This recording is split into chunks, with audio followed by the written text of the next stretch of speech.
అనగనగా ఒక చిన్న పల్లెటూరు. ఆ గ్రామం పేరు హరితపురం. ఒకప్పుడు ఆ గ్రామం చుట్టూ పచ్చని చెట్లు, పారే వాగులు, చిలుకల కిలకిలారావాలు ఉండేవి. ఉదయం సూర్యుడు ఉదయించగానే పక్షుల పాటలతో గ్రామం మేల్కొనేది. ప్రజలు ప్రకృతిని దేవుడిలా పూజించేవారు. చెట్లను నరికడం పాపమని భావించేవారు. కాలం మారింది. జనాభా పెరిగింది. ఆధునికత పేరుతో ప్రజలు చెట్లను నరుకుతూ ఇళ్ళు, ఫ్యాక్టరీలు కట్టడం మొదలుపెట్టారు. వాగులు చెత్తతో నిండిపోయాయి. వర్షాలు సరిగ్గా పడకపోవడం మొదలైంది. వేసవిలో నీటి కొరత పెరిగింది. ప్రకృతి మౌనంగా బాధపడుతున్నా మనుషులు మాత్రం అది గమనించలేదు.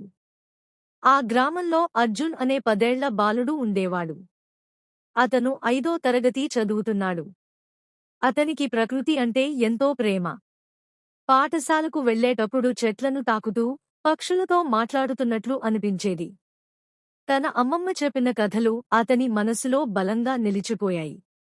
చెట్టు నరికితే మన ప్రాణాలనే నరుకుతున్నాం అని అమ్మమ్మ చెప్పేది. ఒక వేసవి రోజున గ్రామంలో నీటి సమస్య తీవ్రంగా మారింది. బావులు ఎండిపోయాయి. ట్యాంకర్ల కోసం ప్రజలు గంటల తరబడి వేచి ఉండేవారు. ఆ రోజు అర్జున్ తన స్నేహితుడు రవితో కలిసి ఎండిపోయిన వాగు దగ్గరకు వెళ్లాడు. ఇంత అందమైన వాగు ఇలా మారిపోవడానికి కారణం మనమే అన్నాడు అర్జున్. రవి నిర్లక్ష్యం వల్ల ఏమవుతుంది? ఇది పెద్దవాళ్ల పని అన్నాడు.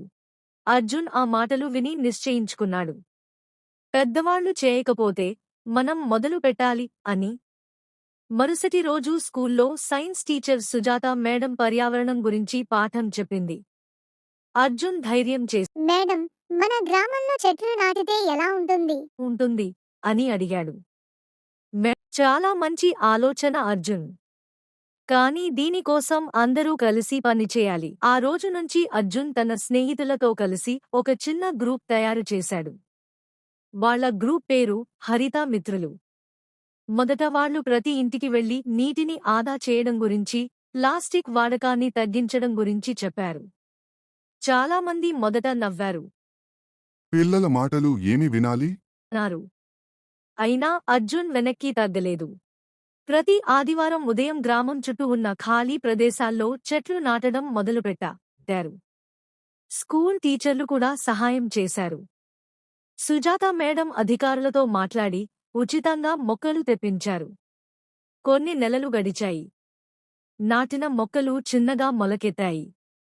అర్జున్ రోజూ వాటికి నీళ్లు పోసేవాడు. వేసవిలో కూడా మొక్కలు ఎండిపోకుండా చూసేవాడు. పిల్లల కృషి చూసి గ్రామస్తుల మనసులు మారాయి. కొందరు పెద్దవాళ్లు కూడా చెట్లు నాటడంలో పాల్గొన్నారు. ఒకరోజు అకస్మాత్తుగా భారీ వర్షం పడింది. సంవత్సరాల తర్వాత ఆ గ్రామంలో మంచి వర్షం. ఎండిపోయిన వాగులో మళ్లీ నీరు ప్రవహించడం మొదలైంది. ప్రజలు ఆశ్చర్యపోయారు. భూగర్భ జలాలు కూడా పెరిగాయి. బావుల్లో మళ్లీ నీరు కనిపించింది. గ్రామ పెద్దలు అర్జున్ను పిలిచి, నువ్వు చిన్నవాడివైనా పెద్ద మార్పు తీసుకొచ్చావు అన్నారు. కొన్నేళ్ల తర్వాత అర్జున్ పెద్దవాడయ్యాడు. అతను పర్యావరణ శాస్త్రవేత్తగా మారాడు. హరితపురం మాత్రమే కాకుండా చుట్టుపక్కల గ్రామాల్లో కూడా పచ్చదనాన్ని పెంచేందుకు పనిచేశాడు. అతను ఎక్కడ మాట్లాడినా ప్రకృతిని మనం రక్షించాల్సిన అవసరం లేదు. ప్రకృతికి మన సహాయం అవసరం. ఈ రోజు హరితపురం మళ్లీ పచ్చగా మారింది. పిల్లల నవ్వులు, పక్షుల పాటలు మళ్లీ వినిపిస్తున్నాయి. ఈ మార్పుకు కారణం ఒక చిన్న అబ్బాయి మొదలుపెట్టిన పెద్ద ఆలోచనే.